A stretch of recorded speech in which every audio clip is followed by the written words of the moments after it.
ये पॉसिबल है क्या? हाँ, कि किसी एक ने सिर्फ ये विश डिसाइड करी मरते वक्त कि मैं तो रहूँगा तेरे साथ? तो यूनिवर्सल फील्ड में हर चीज़ फ्री विल से चलती है। हमेशा चीज़ जो दी जाती है वो रिसीव भी की जाती है, म्यूचुअल होता है। अगर बच्चे ने कहीं ना कहीं लाइफ टाइम में डिसाइड किया है तो माँ ने भी उस कॉन्ट्रैक्ट को सोल प्लेन में एक्सेप्ट किया है, तभी वो इस लाइफ टाइम में उसको जी रहे हैं। अच्छा, आप कैसे पता लगाते हैं कि एंसेस्ट्रल पैटर्न है ये इस व्यक्ति ने यहाँ कहीं नहीं सीखा है आसपास के एनवायरनमेंट से?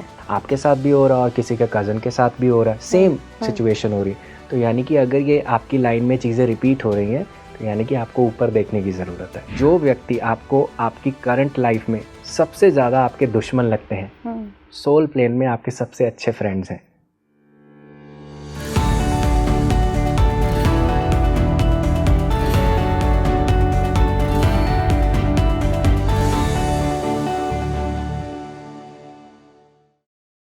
नमस्कार भारत, आप देख रहे हैं स्पीकिंग ट्री। मैं हूं आपके साथ इला गोस्वामी। आज के सेशन में हम 3 मेन इंपॉर्टेंट बातों पे बात करेंगे। पास्ट लाइफ रेग्रेशन थेरेपी क्या होती है, कैसे होती है, ट्रांस के कौन कौन से स्टेजेस होते हैं। दूसरा बहुत अहम टॉपिक है कि 7 एनर्जीज़ हमारी लाइफ में हम अट्रैक्ट करते हैं, वो कौन कौन सी एनर्जीज़ होती हैं, क्या हमें सिखाने के लिए ही आती हैं। साथ ही हम एक ऐसी एनर्जी के बारे में बात करेंगे जो कि हम पास्ट लाइफ से लेकर आते हैं, जिसको माया पाशम कहते हैं, और ये हमें बहुत कुछ सिखा के जाती है। सीख लिया तो बहुत बेहतर है, नहीं तो फिर रीबर्थ में भी मिलिएगा इस एनर्जी से। तीसरा है हमारा एंसेस्ट्रल पैटर्न्स। जी हाँ, कई बार हम लाइफ में देखते हैं कि हम लगातार, और सिर्फ हम नहीं, हमारे आसपास हमारे जितने भी रिलेटिव्स हैं, जितने भी हमारे परिवार से जुड़े लोग हैं, वो लगातार एक ही फेलियर का, एक ही तरीके की परेशानियों का सामना कर रहे हैं। या फिर ऑन द अदर हैंड हम देखते हैं कि कुछ परिवारों में बहुत अच्छा सब कुछ होता जा रहा है और वो एक पैटर्न के रूप में सामने आ रहा है। तो क्या ये कहीं ना कहीं हमारे पूर्वजों, जिनको हम एंसेस्टर्स कहते हैं, उनसे जुड़ा है? कैसे जुड़ा है, कैसे आप इसके ज़रिए जान सकते हैं कि आपको लाइफ में क्या क्या करना है, कैसे आप उन एंसेस्टर्स को अपनी लाइफ में इंक्लूड कर सकते हैं, सब पर आज बात होगी। मेरे साथ बहुत ही खास मेहमान जुड़ रहे हैं जो कि body mind energy connection coach हैं, मिस्टर हितेश वशिष्ठ जी। बहुत बहुत स्वागत है सर आपका। Thank you Ila ji, thank you for having me. Sir, आज PLR के बारे में थोड़ा सा बात करेंगे कि PLR सेशन कैसे होता है और कब पता चलता है कि व्यक्ति अभी ट्रांस में है, ट्रांस की कितनी स्टेजेस हो सकती हैं, सब पर आज बात करेंगे। जी देखिए, पास्ट लाइफ रिग्रेशन की अगर मैं बात करूं, it's a process to regress yourself in the past, कि आप अपने आप को पास्ट में लेकर जाने की एक विधि होती है ना। हम सबकी पास्ट लाइफ रही है, उसमें जाने की, उसमें बैक जाने की विधि को हम पास्ट लाइफ रिग्रेशन कहते हैं। जैसे महर्षि पतंजलि इसको प्रतिप्रसव कहते हैं। प्रतिप्रसव यानी कि बैक टू द सोर्स। ठीक है। उस सोर्स में जाना, अपनी उन मेमोरीज को, उन सप्रेस्ड इमोशंस को एक्सपीरियंस करना जिसका प्रभाव आपके प्रेजेंट पे डलता है। तो इसी को जब हम एक निर्देश के अनुसार करते हैं, एक थेरेपिस्ट के गाइडेंस के अंतर्गत करते हैं, हम इस पूरे सेशन को पास्ट लाइफ रिग्रेशन थेरेपी कहते हैं। ओके। तो सर, क्या पहचान होती है जब आप किसी को भी PLR दे रहे होते हैं कि वो अब ट्रांस में है? जी देखिए, कई तरीके होते हैं किसी के डीप ट्रांस को चेक करने के, क्योंकि ट्रांस 3 तरह का होता है, light trance, middle trance, deep trance. तो जब हम किसी को उस स्पेस में लेकर जाते हैं तो एक बहुत एलैबोरेटिव प्रोसेस से लेकर जाते हैं, धीरे धीरे करके आपके सबकॉन्शियस माइंड को स्ट्रेच करते हैं। एक नेचर सीन से धीरे धीरे फिर कहीं और लेकर जाएंगे, फिर एक एस्केलेटर में भी लेके जाएंगे, या एक केव में लेकर जाएंगे। धीरे धीरे आपको स्लोली लेकर जाते हैं ताकि आपका सबकॉन्शियस माइंड उसको अपने अंदर के जो इम्प्रेशंस हैं उसको जानने का मौका मिले। फिर धीरे धीरे जब वहाँ तक लेके जाते हैं, फिर बहुत सारे सजेशंस देते हैं, डीपनिंग के सजेशंस देते हैं आपको एक डेप्थ में लेकर जाने का, ताकि आप अपने अंदर उतरें और जो कॉन्शियस माइंड के जो विचार हैं उन सबको छोड़कर आप आगे जा सकें। फिर बहुत सारी कमांड्स भी होती हैं जैसे जिनसे हमें पता चलता है कि आप कौन से लेवल के ट्रांस में हैं। तो जैसे फॉर एग्जांपल, अगर व्यक्ति की जैसे आंखें बंद करके भी मूव होती हैं, जिनको हम आई मूवमेंट कहते हैं, तो इस चीज़ में भी हमें संकेत आता है कि जो व्यक्ति कुछ एक्सपीरियंस कर रहा है, एक्सप्लोर कर रहा है, आंखें बंद कर, हम देखते हैं ना बच्चा सोया हुआ आंखें इधर उधर करता है, तो क्या होता है वो अपने ड्रीमी वर्ल्ड में होता है, कुछ ना कुछ क्रिएट कर रहा होता है। तो उस स्पेस का भी हम कोई संकेत लेते हैं। बाकी हम उनको हाथ, फिंगर्स उठाने का, ये सारे हिप्नोटिक कमांड्स होती हैं जो हम उनसे लेते हैं, उसके माध्यम से हम पता करते हैं कि आप कौन सी कितनी डेप्थ में है। फिर जब तक वहाँ वो चले जाते हैं तो थोड़े टफ क्वेश्चंस भी पूछते हैं। जैसे उनको फर्स्ट क्वेश्चन तो जैसे हम कहते हैं कि लुक डाउन योर फीट, आप अपने पैरों को देखिए, पैरों को देखो तो शरीर को देखिए, शरीर को समझिए, फिर नाम, फिर सिटी या ऐसी चीज़ों को, समय, ऐसी चीज़ों को पूछना जो थोड़ी सी टफ है और आपकी डेप्थ से ही आपको पता चलेगा उन चीज़ों का। तो ऐसी चीज़ों को धीरे धीरे पता करते हुए फिर हम ज़्यादा डिटेल्स को, जो माइन्यूट डिटेल्स होती हैं वो हमें बताती हैं कि कहीं ना कहीं व्यक्ति किस तरह के पास्ट लाइफ को एक्सप्लोर कर रहा है। एंड में ये ज़रूर मैटर करता है कि आप अपना वहाँ से लेसन लेकर आए, क्योंकि पास्ट लाइफ में बहुत सारे लोगों को मिलता हूँ, मुझे कहते हैं कि मैंने इतनी लाइफ टाइम्स देखी हैं, पर अगर हम उनको पूछें कि आपने क्या लर्निंग की है, ट्रैक आपने अपने लाइफ लेसन्स को ट्रैक किया है, तो उनके पास कोई जवाब नहीं है। तो ऐसे सेशंस हम सुपरफिशियल सेशंस कहते हैं, क्योंकि हर लेसन, हर पास्ट लाइफ के साथ एक लेसन अटैच होता है।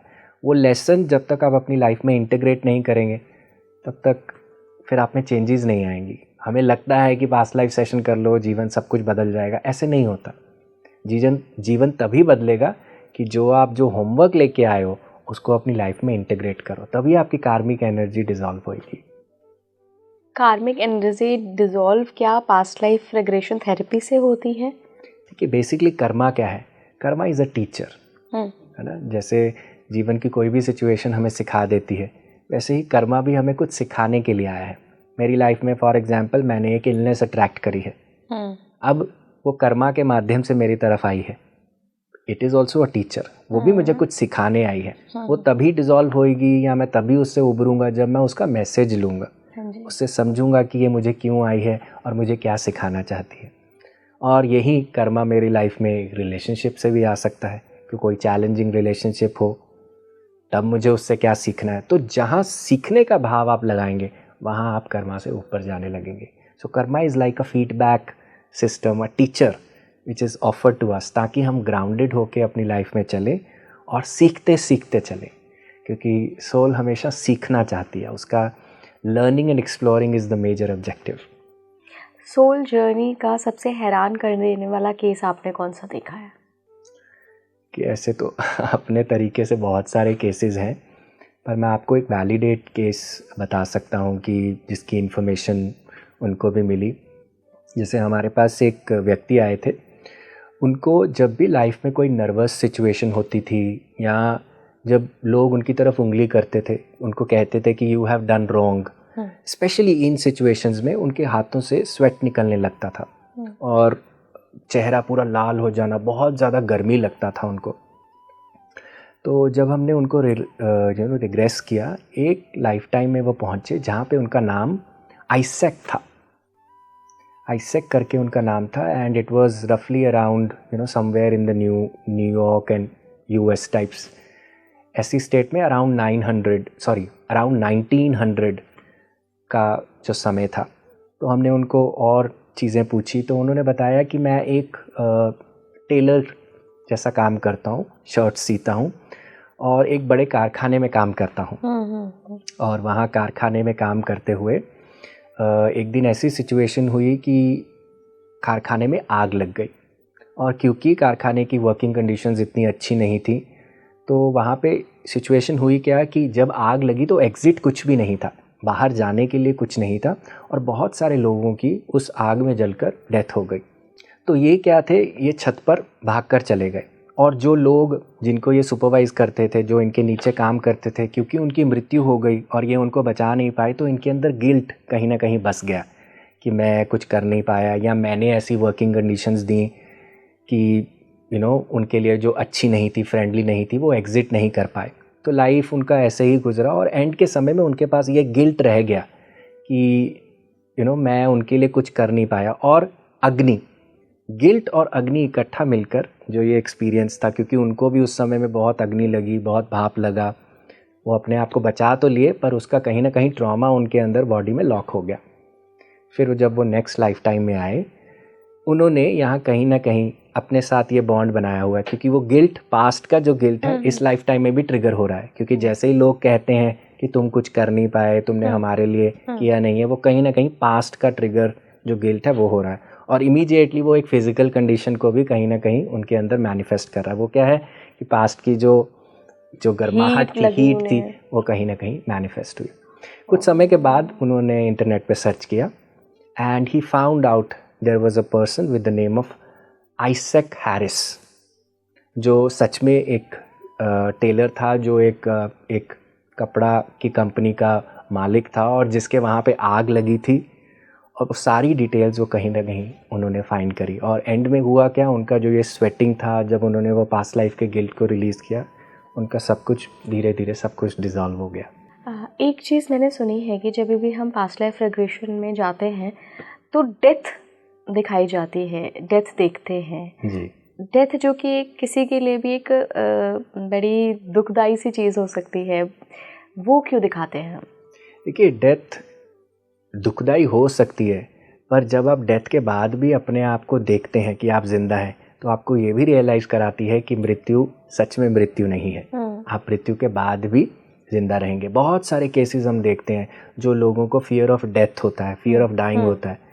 जब ऐसा डेथ मोमेंट वो एक्सपीरियंस करते हैं, उनका डेथ डिसॉल्व हो जाता है, बिकॉज अल्टीमेटली दे रियलाइज़ कि शरीर की मृत्यु हुई है, मेरी मृत्यु नहीं होती है। और दूसरी चीज़, जब हमारी डेथ होती है, हमारी जो मनोस्थिति होती है वो फाउंडेशन बनती है हमारी नेक्स्ट लाइफ की।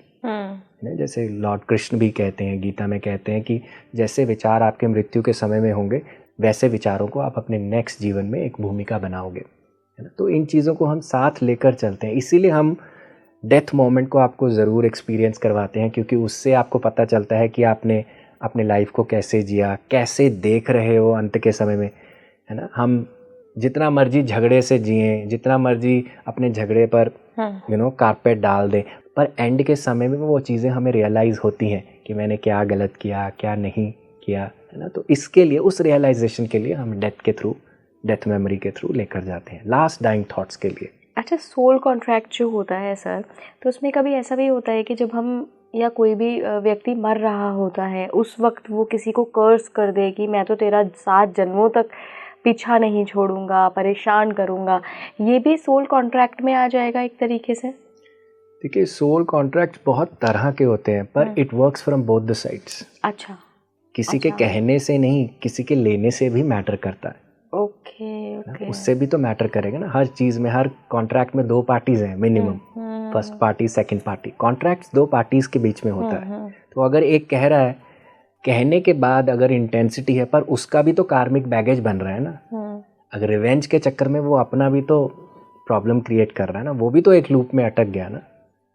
तो कर्स भी हमेशा 2 फोल्ड होता है, उधर से एक्सेप्ट भी होता है और इधर से भी दो पार्टीज के बीच में चलता है। तो ऐसे लोग भी क्या आगे कैरी फॉरवर्ड करते हैं उस कर्स को? हाँ, कभी कभी अनकॉन्शियसली हम कैरी करते हैं, पर जैसे ही आप कॉन्शियसली अपने आप को उससे अलग करने लगते हैं, जैसे ही आपको समझ आता है कि मुझे पास्ट के संस्कार को अपने साथ लेकर चलने की आवश्यकता नहीं है, and it is a new life, तो आप उससे डिसॉल्व कर सकते हैं। पास्ट लाइफ के बारे में जानकर क्या मिलता है, क्योंकि आपके पास भी बहुत सारे सैकड़ों केस आते होंगे जिसमें लोगों को जानना होगा, तो मेन लोगों की प्रॉब्लम क्या होती है, क्या सवाल होता है, क्या क्वेश्चन होता है, उनको क्या जानना होता है? देखिए, ये क्वेश्चन बहुत नेचुरल क्वेश्चन है, क्योंकि बहुत सारे लोग कहते हैं पास्ट को देख के क्या मिलेगा, रहना तो अभी है। पर मैं आपको अगर एक एग्जांपल दूं, आप गाड़ी चला रहे हैं, है ना, आपको राइट टर्न लेना है, आप कैसे लेंगे राइट टर्न? इंडिकेटर दूंगी पहले। इंडिकेटर देंगे और आप रेयर व्यू में देखेंगे। हाँ, देखेंगे। रेयर व्यू में अगर गाड़ी पीछे से आ रही है, आप थोड़ा रुक जाएंगे, अगर नहीं आ रही तो आप अपना राइट टर्न ले लेंगे। ठीक इसी तरह से आपका पास्ट लाइफ भी एक रेयर व्यू की तरह है, जो आपको हेल्प करता है अपनी प्रेजेंट की जर्नी को अच्छे से चलाने के लिए, ताकि आप वो चीज़ों को देख लें, वो चीज़ों को समझ लें और रिपीट ना करें, अपनी गलती को रिपीट ना करें। पास्ट से सीख के हम पास्ट में जाते हैं, पास्ट में रहने के लिए नहीं, हम पास्ट में इसलिए जाते हैं ताकि हम अपने प्रेजेंट को बहुत अच्छे से जी पाएँ। जो पास्ट में सीखना था उससे सीखकर प्रेजेंट में अच्छे से जिए। इसीलिए मैं कहता हूँ कि पास्ट लाइफ एक्सप्लोरेशन तभी कामयाब होती है जब आप पास्ट के लेसन को लेकर आए, उसके बिना वो अनसक्सेसफुल है। फिर वो एक सुपरफिशियल हश हश प्लेन है कि हाँ मेरे को तो बहुत अच्छा एक्सपीरियंस हुआ, ये हुआ वो हुआ, पर उसका कोई फ़ायदा आपकी लाइफ में ट्रांसलेट नहीं होगा। फ़ायदा तब है ना जब मेरा जीवन बदले, वो तभी बदलेगा जब आप मैसेज लेकर आएंगे। तो जहाँ तक करवाने की बात है, सबके अलग अलग रीजंस हो सकते हैं। बेसिक क्वेश्चन यही होता है वाई मी। अब वो वाई मी मेरी पर्सनल स्पेस में भी हो सकता है कि मैं ऐसा क्यों पैदा हुआ, मैंने ऐसे मम्मी पापा क्यों चुने, या मेरी मदर इन लॉ ऐसी क्यों है, मेरा बॉस ऐसा क्यों है, मेरे पास टफ रिश्ते क्यों हैं, हेल्थ इश्यूज़ को लेके हो सकता है ना, किसी भी हेल्थ कंसर्न को कि मैंने अपनी लाइफ में ये इलनेस को क्यों मैनिफेस्ट किया है, या एक सेंस ऑफ क्रेविंग हो सकती है अपने पर्पस को जानने की कि मेरा रियल पर्पस क्या है, मैं लाइफ में यहाँ सिर्फ 9 to 5 करने आया हूँ या कुछ और करने आया हूँ, तो उसके लिए भी हेल्प करता है। अपने जो चीज़ें जिनका उत्तर आपको प्रेजेंट लाइफ में नहीं मिलता है, तो यूजुअली उनका आंसर हमारी पास्ट लाइफ से होता है। जैसे हम बहुत सारे केसेस में देखते हैं, लोग जगह जगह डॉक्टर्स को अपनी रिपोर्ट्स दिखा चुके हैं, सब कुछ कर चुके हैं, पर कुछ हो नहीं रहा है, तो यूजुअली उनमें जब वो पास्ट लाइफ एक्सप्लोर करते हैं उसका वो रूट कॉज समझ पाते हैं। इसीलिए हम पास्ट लाइफ को रूट कॉज थेरेपी कहते हैं कि आप रूट कॉज को कहीं ना कहीं जान पाते हैं। तो ऐसी चीज़ों का क्वेश्चन जहाँ पे आप वाई मी को एड्रेस करना चाहें, उसके लिए पास्ट लाइफ हेल्प करता है। सरोगेसी सेशन क्या होता है? कि सरोगेसी सेशंस ये होते हैं कि जब जो सब्जेक्ट है, जो पास्ट लाइफ एक्सपीरियंस करना चाहता है, जो प्राइम सब्जेक्ट है, जब वो खुद इस स्टेट में नहीं होता और उसके लिए कोई और लेता है। तो यूजुअली हम, जैसे बच्चा अगर कोई ऑटिस्टिक है तो उसके लिए सेशन नहीं किया जा सकता है ना, तो उनके पेरेंट्स यूजुअली सरोगेसी एक्सेप्ट करते हैं और वो ये जानने की कोशिश करते हैं कि हमारे बच्चे के ऐसे क्या चैलेंजेस रहे, या हमारा उसके साथ क्या कॉन्ट्रैक्ट है, वो हमारे पास क्यों आया है ना। तो इस चीज़ को एक्सप्लोर करने के लिए सरोगेसी सेशंस होते हैं। सबके लिए नहीं होते हैं, बहुत कम लोगों के लिए, क्योंकि कभी कभी क्या होता है, मेरे खुद के अपने डर हैं पर मैं किसी को कहूँ तुम मेरे लिए कर लो, ऐसे काम नहीं करता। आप अपनी रिस्पॉन्सिबिलिटी को ड्रॉप नहीं कर सकते। एक मैंने केस सुना था सर, जहाँ पे एक कपल के पास एक ऐसे ही चैलेंजिंग बच्चा पैदा हुआ, तो जब उनकी मदर का पास्ट लाइफ किया तो पता चला कि वो जो बच्चा था वो पिछले जन्म में उन मदर के साथ बहुत इमोशनली अटैच था, शायद उनको पसंद करता था, और वहाँ उसने वो कॉन्ट्रैक्ट किया था। लेकिन आपका कहना है कि कॉन्ट्रैक्ट सामने वाला भी तो एक्सेप्ट करे ना कि हाँ तेरे साथ मैं अगले जन्म में भी रहूँगा, भले ही माँ बन के रहूँ बट रहूँगी तेरे साथ। तो ये पॉसिबल है क्या? कि किसी एक ने सिर्फ ये विश डिसाइड करी मरते वक्त कि मैं तो रहूँगा तेरे साथ? तो देखिए, अगर ये कोई करता है, it is against the law. Law में क्या है, फ्री विल है। अगर मुझे कोई ऑफर करता है तो दूसरा चीज़ है मैं एक्सेप्ट भी करूं, ये फ्री विल करती है। फ्री विल के विपरीत जाने को हम कह सकते हैं कि हाँ जी, मेरा चीज़ें, मैं अपनी चीज़ें दूसरों पे थोप रहा हूँ। पर यूनिवर्सल फील्ड में हर चीज़ फ्री विल से चलती है। हमेशा चीज़ जो दी जाती है वो रिसीव भी की जाती है, म्यूचुअल होता है। अगर बच्चे ने कहीं ना कहीं लाइफ टाइम में डिसाइड किया है तो माँ ने भी उस कॉन्ट्रैक्ट को सोल प्लेन में एक्सेप्ट किया है, तभी वो इस लाइफ टाइम में उसको जी रहे हैं। फिजिकली हमें लगे कि मैं ऐसा क्यों चुनूंगा, पर सोल प्लेन में हमने डिसाइड किया है। सोल प्लेन क्या है सर? सोल प्लेन है हमारा एक हायर व्यू, हर चीज़ को एक बिगर वर्जन से देखने का जो व्यू होता है ना। हम फॉर एग्जांपल हम कहें कि जो फुटपाथ पे एक व्यक्ति बैठा है, भीख मांग रहा है, क्यों चुनेगा ऐसा लाइफ? पर सोल प्लेन पे उसको वो चैलेंज लेके कुछ सीखने को मिलेगा। That is why he has chosen it. Soul plane में शायद उसको ह्यूमिलिटी सीखना है। फॉर एग्जांपल किसी लाइफ टाइम में वो बहुत एरोगेंट रहे, एक ऐसा ज़मींदार या कोई ऐसा व्यक्ति जो लोगों को बहुत धिक्कारता था, अच्छा नहीं समझता था। इस लाइफ टाइम में अब उसने बहुत हम्बल रहना, ग्राउंडेड रहना सीखने के लिए ऐसा लाइफ लिया है। तो ये सोल्स पहले डिसाइड कर लेती हैं कि मुझे क्या लेसन के साथ या क्या लेसन लेने के लिए धरती पर जाना है? बिल्कुल। पिक्चर बनने से पहले पिक्चर की स्क्रिप्ट लिखते हैं, तो स्क्रिप्ट पहले लिखी जाएगी और हमारे पास ये फ्री विल होती है। ऑफ कोर्स इसको हम सोल स्क्रिप्ट कह सकते हैं कि आपकी सोल पहले स्क्रिप्ट लिखती है, फिर स्क्रिप्ट को जीने के लिए उसके अंदर किरदार डालती है। तो सर ये तो बड़ा ही मुश्किल हो गया, क्योंकि हम में से आधे से ज़्यादा लोगों को तो पता ही नहीं है कि हमारी लाइफ का पर्पस क्या है, हम किस लेसन के लिए, किस चीज़ के लिए आए हैं यहाँ पर। तो कोई बात नहीं, जब जागो तभी सवेरा। हम अभी करें काम अपना, अभी अपने आप को जानने का प्रयास करें। और ज़रूरी नहीं है सिर्फ पास्ट लाइफ, आप अपने साथ एक प्रैक्टिस को जोड़िए। मैं कहूँगा सबसे बेस्ट है मेडिटेशन। आप देखिए कितने भी गुरुओं की आप फोटो देखिए, कितने भी भगवानों की फोटो देखिए, वो कोई भक्ति करते हुए नहीं मिलते, ध्यान करते हुए ध्यान जरूर करते हैं। तो meditation is the PhD of self realization. तो जब हम वो करना शुरू करते हैं तो धीरे धीरे ये सारी चीज़ें हमारे अंदर से उभरने लगती हैं। गौतम बुद्ध ने जब अपने आप को आंखें बंद करके सांसों के माध्यम से जानना शुरू किया, उनकी सारी पास्ट लाइफ्स अपने आप ऊपर आने लगी, मोर देन 500। और वो संग्रह के रूप में है जातका टेल्स। हम बच्चों को जैसे पंचतंत्र पढ़ाते हैं, वैसे ही जातका टेल्स हैं। वो सारी बुद्धा की पास्ट लाइफ्स हैं कि क्या क्या चीज़ें हुई, कैसे कैसे सीखा और फिर बुद्ध तत्व को जाना। तो जब हम भी अपने अंदर की यात्रा करते हैं, हमारे अंदर भी वो तत्व जाग सकता है। हम भी शेर का बच्चा शेर शिव का बच्चा भी शिव ही है। तो सिर्फ ये है कि हमारे अंदर वो बीज तत्व में है, पर हम उसे अंकुरित करने में अभी समय लगा रहे हैं। आपने अपनी पास्ट लाइफ देखी है? Of course. कितनी? आई हैव सीन लगभग 13 के करीब देखी हैं। क्या सीखा आपने? देखिए, हमारी हर लाइफ टाइम का अलग अलग जर्नी है, अलग अलग थीम्स पर हमारी चीज़ें चलती हैं। जैसे अगर मैं अपनी करंट लाइफ टाइम की बात करूं, मेरा करंट लाइफ टाइम का लेसन है to just be in the patience. उसके लिए तो आप, उसकी तो ज़रूरत बहुत पड़ती होगी आपको। सो पेशेंस में रह के हर चीज़ को करना है। वाओ। तो मैं आपको अच्छी लाइफ टाइम्स तो चलो हम कभी और बात करेंगे, विच आई डोंट टॉक अबाउट, पर मैं आपको अपनी एक डार्क लाइफ टाइम की बात बता सकता हूँ जहाँ पे I was dark. So I have written this also in a book. I have a book called Sundaram speaks, conversations to awaken your soul's wisdom. अगर आप अमेज़ॉन पे चेक करेंगे आपको मिलेगी। उसके अंदर मैंने अपनी एक लाइफ टाइम लिखा है जहाँ पे I was a cruel tax collector. मैं लोगों से टैक्स कलेक्ट करता था और बहुत सारा उनको तंग करता था, परेशान करता था। और मैंने लगभग 500 से भी ज़्यादा लोगों को उसके अंदर बहुत ज़्यादा हर्ट किया। और एक समय में एंड में क्या हुआ, लोग मेरे ऊपर हावी हो गए and I found my self guilty. मेरे अंदर था आई शुड बी पनिश्ड, तो मैंने भी उनको अलाउ किया अपने आप को पनिश करने के लिए। और उसी स्टेट में मैंने अपनी बॉडी को छोड़ा।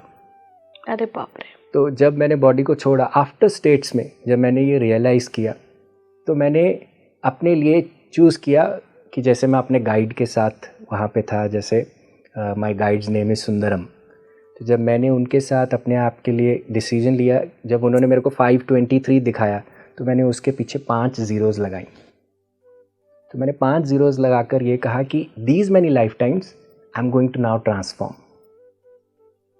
कि इतनी लाइफ टाइम्स को अब मैं अपनी लाइफ टाइम में अब जाके नेक्स्ट लाइफ टाइम में इसको ट्रांसफॉर्म करूँगा। तो इस तरह से ज़रूरी नहीं है कि पनिशमेंट से आप पनिशमेंट ही पिक करते हो, अगर आप उसे एलिवेट भी करते हो, आप अपने लिए एक बेटर स्पेस क्रिएट कर सकते हो। जैसे मेरे पास एक गायनेकोलॉजिस्ट हैं, उन्होंने एक पास्ट लाइफ में बहुत सारे बच्चों को मारा, इस लाइफ टाइम में वो गायनेकोलॉजिस्ट है। अच्छा, जनरली हम सुनते हैं कि फिर उस ऐसे व्यक्ति का बच्चा नहीं हो रहा होता है या कुछ ऐसे प्रॉब्लम आती है। देखिए, इन्फिनिट पॉसिबिलिटीज़ हैं वहाँ पे, पॉसिबिलिटीज़ की कोई मनाही नहीं है। जैसे ग्राफ शीट पे आप एक्स एक्सिस वाई एक्सिस के कोई भी कोऑर्डिनेट सेट कर लीजिए, ठीक उसी तरह से the idea is you should be ready. वो एक लिबरल फील्ड है, ऑल वेलकमिंग फील्ड। आप अपने लिए डिसाइड कीजिए, आप जो डिसाइड करेंगे वही आप निर्धारित करेंगे। तो उस स्पेस में उन्होंने डिसाइड किया कि अगर मैंने इतने बच्चों को लिया है, अब इस जन्म में जाके मैं उससे भी ज़्यादा बच्चों को डिलीवर करूँगी, लोगों को हैप्पीनेस दूंगी, जो हैप्पीनेस मैंने उनसे छेड़ी, जो हैप्पीनेस मैंने उनसे छीनी। अच्छा सर, कई तरीके की परेशानियाँ और फोबियाज़ भी होते हैं जिनका हल हम पास्ट लाइफ से पा सकते हैं। हाँ जी बिल्कुल। जैसे कई बार क्या होता है, हमारी लाइफ में ऑल ऑफ सडन कुछ फोबिया बना होता है, पर उसका आंसर हमें अपनी करंट लाइफ से नहीं मिलता। तो यूजुअली वो फोबियाज़ हमारे पास्ट लाइफ से आते हैं। जैसे मैं आपको एक केस स्टडी बताऊं, हमारे पास एक लेडी आई थी, around she was in early 30s। तो उनका कंसर्न था कि मेरा घुटना बहुत दुख रहा है, तो मुझे इसके लिए पास्ट लाइफ कराना है कि why have I attracted the pain in the knee. तो हमने उनको पूछा कि घुटना क्यों दुख रहा है, आप कुछ फिजिकल ज़्यादा काम कर रहे हो। शी सेड कि मैं ना 9 मंजिल चढ़ के ऑफिस जाती हूँ। तो हमने उनको पूछा कि लिफ्ट नहीं है। शी सेड है। तो हमने कहा कि क्यों नहीं लेते आप, लिफ्ट लेनी चाहिए आपको। शी सेड कि मुझे लिफ्ट में क्लॉस्ट्रोफोबिया फील होता है, घुटन फील होती है। तो देखिए कंसर्न उसका घुटना था, पर एक्चुअल कंसर्न क्या है, लिफ्ट, क्लॉस्ट्रोफोबिया, है ना। तो हमने उनके लिए एक पास्ट लाइफ रिग्रेशन सेशन किया। उस सेशन में उन्होंने एक्सप्लोर किया कि जैसे स्लेव्स होते हैं जिनको काफ़ी समय तक जैसे उनमें खदानों में छोड़ देते हैं माइनिंग के लिए, जो वहीं पे ही पड़े रहते हैं, काम करते रहते हैं। तो ऐसा वो स्लेव थी, और जहाँ पे वो काम करती रहती थी, दिन रात वही लगी रहती थी। एक समय वहाँ पे एक ऐसी आपदा आई कि पानी केव के अंदर भरने लगा, और केव में पानी भरने से लोगों की भी मृत्यु हो गई, और इनका भी जैसे डूबने से धीरे धीरे वो मृत्यु हो गई। और सेम उनका जो लास्ट जो एक्सपीरियंस था वो यही था कि जैसे मेरा दम घुट रहा है, मेरे को कोई पकड़ रहा है, दबा दिया है मुझे। जो सेम उन्होंने क्लॉस्ट्रोफोबिया जिसको वो एक्सपीरियंस करती हैं लिफ्ट में या क्लोज स्पेसेस में। तो जब उन्होंने इस चीज़ को रिलीज़ किया तो धीरे धीरे उनमें चेंजेस आने लगी। वो धीरे धीरे लिफ्ट को लेने लगी, और लिफ्ट लेने से क्या हुआ, घुटने पर भी इफेक्ट कम हो गया और घुटना भी ठीक हो गया। मतलब ये छोटी छोटी जो हमारे डे टू डे प्रॉब्लम जो हमें लगता है कि बहुत छोटी सी हैं, लेकिन आपने बताया कि घुटने में ही दिक्कत रहने लगी, वो काफ़ी लंबी प्रॉब्लम को लीड कर सकता है। वो भी हम PLR से हल जान सकते हैं। हाँ जी। क्या पर्टिकुलर कुछ ऐसी एनर्जीज होती हैं जिनको आप डिफरेंशिएट कर सकते हैं कि हाँ ये एनर्जीज आपकी लाइफ में आपके साथ अट्रैक्ट हो सकती हैं थ्रू योर पास्ट लाइफ, प्रारब्ध, कर्मा? हाँ जी। तो देखिए हम जब जैसे मैंने सोल स्क्रिप्ट की बात करी, सोल प्लेन्स की बात करी, हम 7 तरह के लोग अपनी लाइफ में लिखते हैं उस समय में। जैसे ये 7 तरह के लोग क्या होते हैं, फर्स्ट जिसको हम कहते हैं वेदान्य। वेदान्य शब्द बना है विद्या से। तो ऐसा व्यक्ति, ऐसी एनर्जी आप एक व्यक्ति के रूप में चुनते हैं जो आपको आपकी लाइफ में जाकर विद्या देगी। एकेडमिक विद्या नहीं, जीवन की विद्या, वाइज, विजडम, है ना। आपको जीवन का जो ज्ञान है वो देगी। अब हम लिख तो लेते हैं, हर व्यक्ति एक ना एक वेदान्य अपने जीवन में लिखता है, पर जब रहने शुरू करता है तब रियलिटी बदल भी सकती है। तो होता क्या है, अगर हम रेडी नहीं होते हैं विद्यान्या की एनर्जी को अपनी लाइफ में अच्छे से रखने के लिए, तो हम फिर गुरुओं को भी मना करते हैं, टीचर्स को भी मना करते हैं, फिर हम कहते हैं कि जैसा मैं जीवन जी रहा हूँ मैं तो उसी में ही खुश हूँ। पर हम सब एक विद्यान्या एनर्जी को रखते हैं। दूसरा होते हैं जिनको हम कहते हैं माया पाशम। माया पाशम, हाँ, जैसे जो माया का पाश रखते हैं, ऐसे व्यक्ति जो आपको आपके सत्य से बिल्कुल विपरीत चीज़ें बताएंगे। वो आपको कहेंगे you are good for nothing, you are ugly, you are an idiot. आपको ऐसी चीज़ें बोलेंगे, you are unworthy, you are not at all, तेरे बस की नहीं है, आपको ऐसी चीज़ें बोलेंगे। और यूजुअली ये जो लोग होते हैं ये हमारे पास्ट लाइफ फेसेस होते हैं, है ना। जैसे कई लोग होते हैं जिनके साथ हम 36 का आंकड़ा रखते हैं, जिनके सामने हम खड़े ही नहीं हो सकते, हमें लगता है कि इनको दूर कर दो हमसे, है ना। तो ऐसे लोग माया पाशम होते हैं। पर हम ये भी जानते हैं, जैसे हम अपनी लैंग्वेज में कहते हैं, जो व्यक्ति आपको आपकी करंट लाइफ में सबसे ज़्यादा आपके दुश्मन लगते हैं, सोल प्लेन में आपके सबसे अच्छे फ्रेंड्स हैं। क्यों? आपको सिखाने के लिए और आपसे सीखने के लिए उन्होंने प्रेजेंट लाइफ में एक टफ रोल पिक किया है। तो एक अच्छा व्यक्ति ही, जो एक अच्छी आत्मा होगी, जिसका आपके साथ रिश्ता बहुत अच्छा है, वही आपके लिए ये चीज़ कर सकती है ना। So they are the best of your friends. So ये होते हैं माया पाशम। तीसरे होते हैं जिनको हम कहते हैं जीवामृतम, जीव और अमृत का मिश्रण। तो ऐसे व्यक्ति जो आपके जीवन में आए और आपके जीवन की पूरी दिशा को बदल दें। जैसे फॉर एग्जाम्पल, आप किसी बस में जा रहे थे और एक व्यक्ति ने आपको मेडिटेशन के बारे में बताया, आपने उससे मेडिटेशन सीख ली, उसके बाद आपके जीवन की दिशा बदल गई। वो अपने रास्ते, आप अपने रास्ते। तो ऐसे व्यक्ति जिनके आने से आपके जीवन की पूरी दिशा बदल जाए, ऐसे लोगों को भी हम अपनी लाइफ की स्क्रिप्ट में लिख के आते हैं। आई एम श्योर जब मैं ये बात कर रहा हूँ आप अपने दिमाग में घुमा रहे होंगे, पूरा घुमा रही हूँ, ये चाहिए, है ना। चौथे लोग होते हैं नयनी। नयनी जैसे नयन से बना है, जैसे नयन दृष्टि एक जगह से ही दूसरी जगह इकट्ठे जाते हैं। तो ऐसे व्यक्ति जो आपके साथ दृष्टि का काम करते हैं, यानी कि आपकी रजामंदी में अपनी रजामंदी रखते हैं, आपको एक्सेप्ट करते हैं जैसे आप हो, ट्रांसपेरेंट, आप उनके सामने रह सकते हो, आपको कोई मुखौटा पहनने की ज़रूरत नहीं है, इनको हम नयनी कहते हैं। पांचवे जिनको हम कहते हैं शाम वर्णी। शाम वर्णी, शाम यानी कि इवनिंग, वर्णी यानी कि कलर, जो शैडोज की तरह होते हैं। तो ऐसे व्यक्ति क्या करते हैं, वो आपकी लाइफ में आएंगे और आपको वो चीज़ें दिखाएंगे जो आपने अपने अंदर हील नहीं करी हैं। जैसे फॉर एग्जाम्पल, आप बहुत सारे एंग्री लोगों को अपनी लाइफ में अट्रैक्ट करते हैं, तो ये शाम वर्णी की ऊर्जा है। अब मैं क्या करूँगा, अगर मैं एक्सटर्नली जीऊँगा, मैं सबको धक्का मार मार के पीछे करूँगा, पर अगर ये बहुत ज़्यादा मेरी लाइफ में आ रहे हैं तो कहीं ना कहीं मेरे अंदर भी चुंबक का एक हिस्सा है जो इनको अट्रैक्ट कर रहा है, तो मुझे उसको जानना है, यानी कि मेरे अंदर भी एंगर है। तो शाम वर्णी क्या करते हैं, जो आपका अनहील्ड पार्ट होता है उसको वो शो करते हैं। फिर छठे हमारे जिनको हम कहते हैं भूमि वर्णी।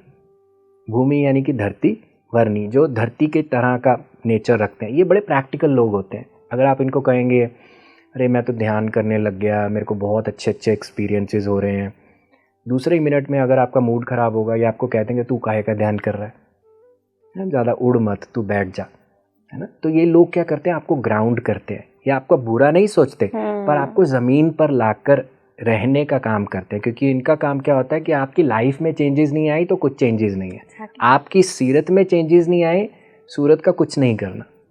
तो इसीलिए ये आपको बड़ा भूमि पर रखते हैं, ग्राउंडेड रखते हैं। और यूजली हमारे पेरेंट्स इस रोल को पिक करते हैं, क्योंकि हमारे पेरेंट्स हमें ज़्यादा हवा में उड़ने नहीं देते, तो इनको हम भूमि वर्णी कहते हैं। सातवें लोग होते हैं जिनको हम कहते हैं सूर्य वर्णी। जो सूर्य के समान होते हैं, जैसे सूर्य हमें जैसे ही आता हमें मोटिवेट कर देता है, we look up to the day, same way ऐसे व्यक्ति जो आपको इंस्पायर करें, आपको प्रेरणा दें, आपको अपने जीवन का चक्का बेहतर रूप से चलाने में सहायता करें। फिर वो कोई भी हो सकता है, कोई पर्सनालिटी भी हो सकती है, भले आपका उससे कुछ मिलना जुलना ना हो, पर आप उनसे प्रेरणा लेते हैं कि अगर वो कर सकता और मैं भी कर सकता हूँ। तो इस तरह से ऐसे 7 तरह के लोग हम अपने जीवन में लेकर आते हैं। और ये सब पास्ट लाइफ से जुड़ा होता है? नहीं, पास्ट लाइफ से यूजली हमारा जो टफ चैलेंजेस होते हैं वो होते हैं मायापाशम। नैनी भी हमारे पास्ट लाइफ से आ सकते हैं, जैसे जिनके साथ आपकी रजामंदी बनी हुई है, हमारे पार्टनर, सोलमेट्स जिनको हम कह सकते हैं। पर अच्छे वालों से हमें दिक्कत नहीं होती, दिक्कत होती है जो हमारे साथ टेंशन क्रिएट करते हैं। इसीलिए मायापाशम को हम कहते हैं, जो हमारे पास से ज़्यादा आते हैं। सर, ये तो हमने पास्ट लाइफ की बात की, एक और हीलिंग के बारे में बात करेंगे, एंसेस्ट्रल हीलिंग। लेकिन उसके पहले हम बात करेंगे कि एंसेस्ट्रल पैटर्न्स क्या होते हैं। क्या हम जो होते हैं वो अपने एंसेस्ट्रल के कुछ पैटर्न्स होते हैं जो अपनी लाइफ में अट्रैक्ट करते हैं, और कितनी पीढ़ी तक के हम कर लेते हैं, और उनके क्या क्या पैटर्न्स हम देख सकते हैं लाइव एग्जाम्पल्स के तौर पे अपने लाइफ में, उन पर बात करते हैं। देखिए इला जी, जब हम पैदा होते हैं हम सब एक मम्मी पापा के अंतर्गत आते हैं, है ना। हम सब के लिए एक माँ है, एक हम सब के लिए एक पिता भी है, और माता के अपने मम्मी पापा हैं, पिता के अपने मम्मी पापा हैं। तो जब हम इन सब की बात करते हैं, इनको हम एंसेस्टर्स कहते हैं, है ना। और एंसेस्टर्स का पैटर्न जो होता है हमारे अंदर कैसे चलता है, एक इम्प्रेशन के माध्यम से चलता है, जिसे हम डीएनए कहते हैं, है ना। जैसे हम जीन्स की बात करें तो हम कहते हैं बच्चा अपने माता पिता से नैन नक्श लेता है, हाव भाव लेता है, पर एपीजीन्स कहती है it is a lot more than that. Not just कि नैन नक्श आते हैं, पर आपका लाइफ का फिलॉसफी, आपकी लाइफ की जो इंसिडेंट्स होती हैं वो भी उनसे कहीं ना कहीं प्रभावित होती हैं। इंसिडेंसेस भी जैसे हम अपनी केस स्टडीज़ में जब देखते हैं कि अगर फॉर एग्जांपल किसी का ग्रेट ग्रैंडफादर अगर डिप्रेशन की स्टेट में रहे हो, तो उनके जो नीचे के जो ग्रेट ग्रैंड सन होंगे उनमें भी कहीं ना कहीं वो डिप्रेशन के ट्रेट्स पाए जाते हैं। ये तो हम मेडिकली बात कर रहे हैं, बट अगर हम जो आपकी एक्सपर्टीज़ है, जब हम पास्ट लाइफ की बात करते हैं, एंसेस्ट्रल हीलिंग की बात करते हैं, इसमें किस तरीके से देखते हैं आप? देखिए, एंसेस्ट्रल पैटर्न्स को जब हम देखते हैं तो हम लॉयल्टीज़ की बात करते हैं। वी सी कि आप कहाँ पे ज़्यादा लॉयल हो। अच्छा, है ना। जैसे अगर मैं कहूँ कि फॉर एग्जांपल मेरे पिता के पास जब तक वो 40 वर्ष के थे कार नहीं थी, है ना।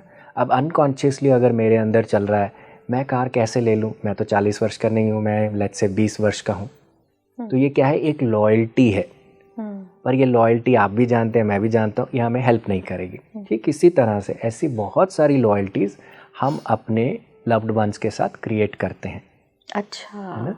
तो ये हमारी लाइफ को कहीं ना कहीं अफेक्ट करती हैं। वो मम्मी से भी हो सकती हैं, वो पिता से भी हो सकती हैं, वो हमारे ग्रैंड पेरेंट्स से भी हो सकती हैं, वो उन एंसेस्टर्स से भी हो सकती है जिनको हम मिले नहीं हैं, पर डीएनए के माध्यम से वो इम्प्रेशन हमारे अंदर उतरता है। अच्छा सर, क्या एंसेस्टर्स से हमारे अंदर कुछ ब्लेसिंग्स भी आती हैं? ऑफ कोर्स, बिल्कुल आती है। देखिए, हम अपने इंडियन सिस्टम में एक चीज़ करते हैं, पितृपक्ष मनाते हैं, श्राद्ध करते हैं। पर जहाँ तक हम मॉडर्न लाइफ में श्राद्ध की बात करें तो हमारा क्या होता है कि उनके पसंद का खाना बना दो, श्राद्ध हो गया, पंडित को खिला दो, श्राद्ध हो गया। पर श्राद्ध शब्द भी बना है श्रद्धा से, डिवोशन से। तो जब आप अपने एंसेस्टर्स को खाने पीने से ज़्यादा डिवोशन से याद करते हैं, उसमें वो ज़्यादा खुश रहते हैं। ओके, है ना। तो आप किसी भी व्यक्ति को आप डिवोशन से याद करेंगे तो उनका जो सारा जो भी उन्होंने लाइफ में क्रिएट किया, भले ही वो अच्छा हो ना अच्छा हो, आपकी तरफ एक वरदान से ही आएगा, आपको वो अफेक्ट नहीं करेगा।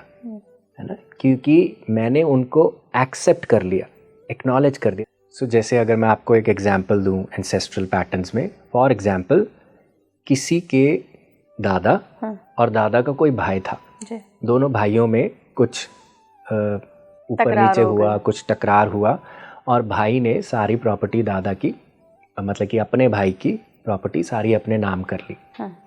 अब दादा को उसी स्पेस से जीना पड़ा, है ना। अब जो दादा के नीचे वाले व्यक्ति होंगे वो क्या करेंगे, उस व्यक्ति के प्रति जिसने प्रॉपर्टी ले ली उसके प्रति कुछ व्यू बनाएंगे कि उस फलाने व्यक्ति ने ऐसे कर लिया, उसने ऐसे किया, उसने तुम्हारा पैसा ले लिया, वो तो मक्कार था, झूठा था, जो भी वर्ड्स देंगे। अब क्या हुआ, एक स्टोरी बन गई उस व्यक्ति की, एक पर्सपेक्टिव बन गया। अब ये व्यक्ति नीचे की जनरेशन को यही स्टोरी बताएगा, सिर्फ यही साइड की स्टोरी बताएगा, फिर वो नीचे की जनरेशन का उसके नीचे की जनरेशन को बताएगा। तो क्या हुआ, एक व्यू पॉइंट बनता चला गया उस एक एंसेस्टर के प्रति जिसने पैसे लिए, भले ही उसका स्टोरी कुछ और देखने का हो सकता है ना। अब इन केसेस में देखा क्या जाता है, जब हम किसी एंसेस्टर को एक्सक्लूड करते हैं, जैसे एनर्जी स्पेस में मैंने उनको एक्सक्लूड कर दिया क्योंकि तुमने मेरे दादा के पैसे लिए, भले ही तुम इस ट्री का हिस्सा हो, इस फैमिली ट्री का हिस्सा हो, पर क्योंकि तुमने मेरे दादा को पेन दिया, हमें ट्रबल दिया, मैंने उनको एक एनर्जी फील्ड में से बाहर निकाल दिया, यानी कि फैमिली की एनर्जी फील्ड में से बाहर निकाल दिया। अब इसका इम्पैक्ट क्या आता है, नीचे की जनरेशन्स पे आता है। नीचे की जनरेशन का कोई बच्चा उससे आइडेंटिफाई करने लगता है। कैसे आइडेंटिफाई करने लगता है, वही चीज़ को रिपीट करता है, वही चीज़ को रिपीट करेगा। इसका मतलब ये नहीं है वो दादा के जो भाई हैं आपसे नाराज़ है, वो तो मुक्त हो गए, उनका शरीर निकल गया, पर क्योंकि आपने एक एनर्जी बना के रखी हुई है, एक जजमेंट बना के रखी हुई है कि जो लोगों ने मेरा पैसा ले लिया वो झूठे हैं या मक्कार हैं, या जिन्होंने मेरे एंसेस्टर्स का पैसा ले लिया वो झूठे हैं, मक्कार हैं, तो एक व्यू बन गया ना। मैं पैसे को लेकर भी एक व्यू बन गया। अब मेरी लाइफ में जिस चीज़ का व्यू बनेगा, जिसको मैं इंटेंसिटी से पकड़ूंगा, वो मेरी लाइफ में रिपीट होएगी। ओके, है ना। द मोर आई जज something the more it is going to जज मी। मैं जिस चीज़ को बाहर पुश करूंगा वो मेरी लाइफ में ज़्यादा आने की कोशिश करेगी। What you resist is gonna persist. तो इसी तरह से वो फिर वो पैटर्न्स नीचे चलते हैं। वहीं अगर ये पोता इन सब एंसेस्टर्स को नमन करे और कहे कि आपकी लाइफ में जो भी हुआ it is up to you, पर आप क्योंकि इस फैमिली ट्री का हिस्सा हो, मैं आप सबको आपका जो स्थान है वो देता हूँ, तो क्या होगा, वही चीज़ जो एक जजमेंट की तरफ से आ रही थी वो हील हो गई, क्योंकि आपके माइंड ने उस चीज़ को हील किया, आपने अपनी इंटरनल एनर्जी में उसको हील किया, तो आपकी एक्सटर्नल एनर्जी में सब चीज़ें हील होंगी। इसको हम कहते हैं order of love. Order of love, order of love. जैसे हर फैमिली के अंदर एक ऑर्डर ऑफ लव चलता है ना, जो आपके दादाओं से, परदादाओं से, उनके भी एंसेस्टर्स से नीचे की तरफ आता है ना। जब सब अपनी अपनी जगह पे होते हैं, सब अपना अपना प्यार नीचे की जनरेशन में देते जाते हैं, पर एक समय पर जाकर क्या होता है कि अगर किसी की लाइफ में, किसी एंसेस्टर की लाइफ में बहुत मुश्किल आई हो, जैसे फॉर एग्जांपल किसी का कोई एंसेस्टर पार्टीशन टाइम्स को फेस किया हो, तो उनकी लाइफ में बहुत ज़्यादा चैलेंजेस आए। Partition was not an easy time. सब चीज़ें छोड़ के उनको भाग के अपना नया स्थान बनाना पड़ा, नई जगह पे उनको अपने आप को सेट करना पड़ा। तो उनका ट्रॉमा सोचिए कैसा होगा। तो जब उनके साथ ये चीज़ें होती हैं, because of their life circumstances, वो ऑर्डर ऑफ लव कहीं ना कहीं इम्पैक्ट होने लगता है, क्योंकि वो भी अलाइनमेंट से बाहर चले गए ना। अब जब अलाइनमेंट से बाहर जाएंगे, अपने बच्चों को कम देंगे, तो धीरे धीरे करके वो ऑर्डर ऑफ लव प्रॉब्लमेटिक होता जाएगा।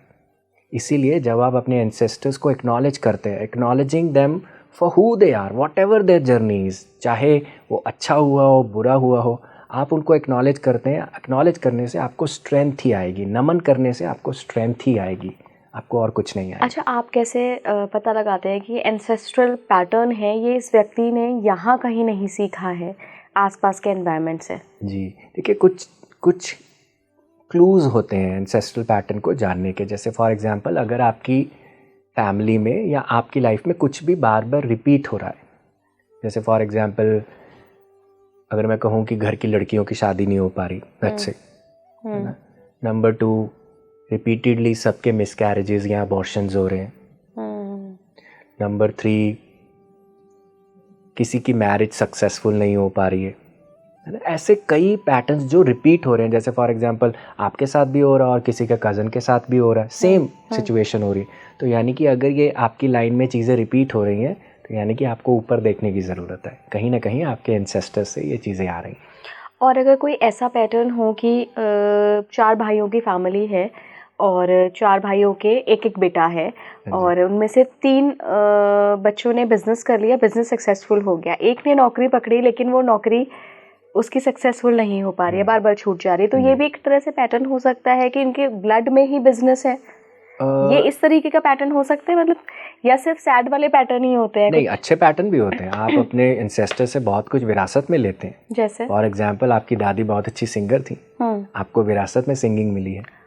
ओके, हाँ, कई बार हम देखते हैं कि घर का सारे ही बच्चे होते हैं जिनके सुर अच्छे होते हैं। हम देखते हैं ना कैसे, जैसे 3rd generation entrepreneur, 4th generation entrepreneur, ये क्या है, विरासत में आया है, गिफ्ट आए हैं। ओके, तो मतलब आप ये कह रहे हैं कि जो 3rd आई वाला इंट्यूशन हमें जो देता है, तो जो इंट्यूशन भी चली आती है, ये भी एंसेस्ट्रल से चली आ रही होती हैं? हो सकता है, ये एक पॉसिबिलिटी है, पर आपका अपना पर्सनल भी है ना, आपका अपना पर्सनल स्पेस भी है। आप अपने कितना रेडी हैं उस चीज़ पे काम करने के लिए। आपके एंसेस्टर्स बहुत बढ़िया रहे, पर अगर आप रेडी नहीं हैं, आपकी विलिंगनेस नहीं है, तो आप उस चीज़ को प्लक थोड़ी कर सकते हैं, आप उस अपॉर्चुनिटी को लेंगे नहीं।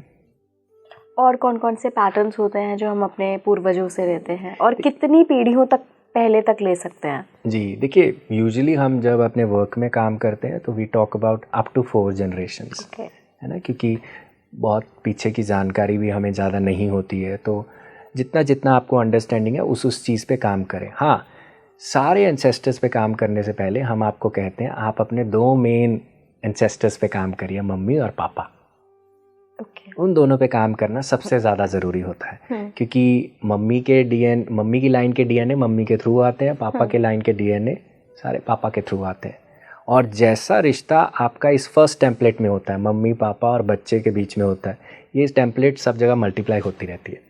जैसे अगर आपने देखा है कि मम्मी पापा का रिश्ता अच्छा नहीं है, तो हो सकता है कि आप भी अपनी लाइफ में ऐसा रिश्ता मैनिफेस्ट करें जैसा मम्मी पापा का चैलेंजिंग रहा, क्योंकि बचपन के व्यूज़ हमारे मम्मी पापा को देख के बन जाते हैं ना। फिर इसका असर उल्टा भी तो हो सकता है कि मैंने अपने मम्मी पापा को लड़ते हुए देखा, तो मैं ये सोचूं कि यार ये तो मुझे काम बिल्कुल भी नहीं करना है, या ऐसा पार्टनर तो बिल्कुल अट्रैक्ट नहीं करना है। बहुत बिल्कुल हो सकता है, पर आप इस शब्दों को देखिए, मुझे ये काम बिल्कुल नहीं करना और मुझे ऐसा पार्टनर अट्रैक्ट नहीं करना, इसके पीछे की एनर्जी देखिए। एनर्जी क्या है, क्योंकि मेरे को नहीं मिला तो मुझे ऐसा चाहिए, तो क्या है, लैक की एनर्जी है। मैं ना चाहते हुए भी उस चीज़ में गिर जाऊंगा। ओ, तो मतलब पॉजिटिव अफर्मेशंस रखें। देखिए, इसमें मैटर करता है कि आप अपने माता पिता की जर्नी को उन तक ही रहने दें, क्योंकि बच्चे यूजुअली क्या होता है, जैसे अगर मैं आपको एक एग्जाम्पल दूं, मम्मी पापा और बच्चा। अब मम्मी पापा का बहुत ज़्यादा ट्रबल चलता है, कलेश चलता है, लड़ाई होती है, बच्चा इस सारी चीज़ को देखता है, बच्चा इस सारी चीज़ को नोटिस करता है। उसको लगता है कि पापा लड़का है फॉर एग्जाम्पल, है ना, अब उसको लगता है पापा मेल है, है ना, मम्मी वीक है, पापा का ज़्यादा साथ दो, लेट्स से, है ना, तो इस स्पेस में क्या होगा, वो भी एक तरह से अपने पापा की तरह ही ग्रो कर जाएगा, वो भी विमेन को रिस्पेक्ट नहीं कर पाएगा। फॉर एग्जाम्पल वो अपनी मम्मी की तरफ ज़्यादा लॉयल हो जाता है, मम्मी को देखता और देखता है कि मम्मी बहुत वीक है, अपना साथ नहीं दे पा रही है, अपने लिए कर नहीं पा रही है, तो वो जाते जाते अपनी माँ के साथ खड़ा हो जाएगा, मतलब कि मम्मी के लिए सब कुछ करने लगेगा। अब इस स्पेस में भी उसकी लाइफ में बहुत सारे रेपरकशंस आएंगे, चैलेंजेस आएंगे, क्योंकि अब उसने अपनी मम्मी में ज़्यादा इन्वेस्ट करना शुरू कर दिया, है ना। अब लाइफ में आगे क्या होगा, आप किसी चीज़ में ओवर इन्वेस्ट करोगे तो कहीं पे अंडर भी तो रहोगे ना। ऐसे बच्चे ममाज बॉय बन जाएंगे, एग्जैक्टली, है ना, वो मम्मी का दामन नहीं छोड़ पाएंगे। हालांकि हम इनको कुछ भी टर्म्स दें, यू नो, मम्मी पापा भी बड़े होके अगर बच्चा साथ नहीं देता तो उनको लगता है कि मेरा बच्चा बदल गया है, ये मेरा नहीं रहा, वो अलग चीज़ें हैं सोचने की। पर जब एक व्यक्ति जीवन में आता है, उसको अपने तरीके से जीने की अनुमति तभी मिलती है जब वो अपने आप को जानता है, अपने आप को समझ पाता है पूरा। सो लास्ट में बस हमारे दर्शक जानना चाहेंगे कि कोई एक ऐसी चीज़ जिनसे वो एक हिंट ले सकते हैं कि जो भी उनकी लाइफ में हो रहा है, चाहे वो पैटर्न के तौर पे अच्छा हो, चाहे पैटर्न के तौर पे वो बुरा हो, ये कहीं ना कहीं उनके एंसेस्टर्स से उन्होंने कैरी फॉरवर्ड किया है।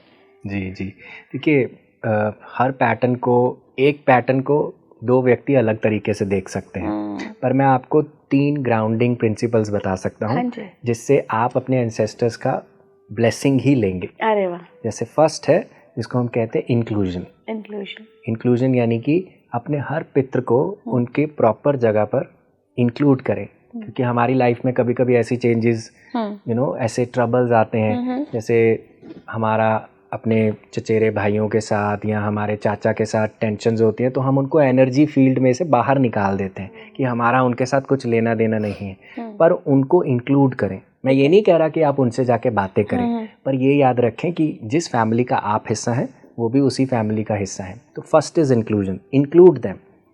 दूसरा है रिस्पेक्ट, जो आपसे बड़े हैं उनके आगे सिर झुकाना ज़रूरी है।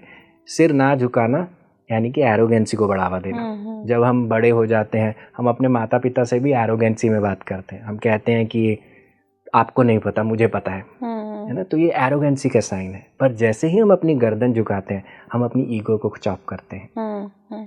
तीसरा order, inclusion, respect, order. Order का मतलब होता है कि जो पहले आया उसको पहले का ही सम्मान दें, जो दूसरा आया वो दूसरा, जो तीसरा आया तीसरा, यानी कि great grand parents, parents, childrens children, सब एक ऑर्डर से ही लगे रहेंगे। और ऑर्डर का अगर हम रिस्पेक्ट करेंगे, छोटों को प्यार देंगे, बड़ों को अपना नमन देंगे, तो हमारा जो फैमिली है वो बढ़ेगा ही, उसका रिस्पेक्ट ही होगा।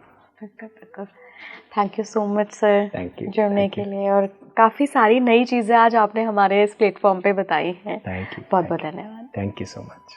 आप मुझे कमेंट बॉक्स में ज़रूर बताइए कि इन 7 एनर्जीज़ में से कौन कौन सी एनर्जीज़ को अभी तक आप अट्रैक्ट कर चुके हैं और आपने इनसे क्या सीखा है। अट्रैक्ट तो किया ही किया है, लेकिन अगर ये आपके लाइफ में है तो आपको कुछ ना कुछ सिखाने ज़रूर आए हैं, क्योंकि कुछ एनर्जीज़ आपकी पास्ट लाइफ से भी कनेक्टेड हैं। तो अगर इस लाइफ में नहीं सीखा तो फिर से कैरी फॉरवर्ड होके नेक्स्ट बर्थ में भी वो जाएंगी। कमेंट बॉक्स में ज़रूर बताइएगा। ऐसे इंटरेस्टिंग एपिसोड्स के लिए जुड़े रहिए स्पीकिंग ट्री के साथ। नमस्कार।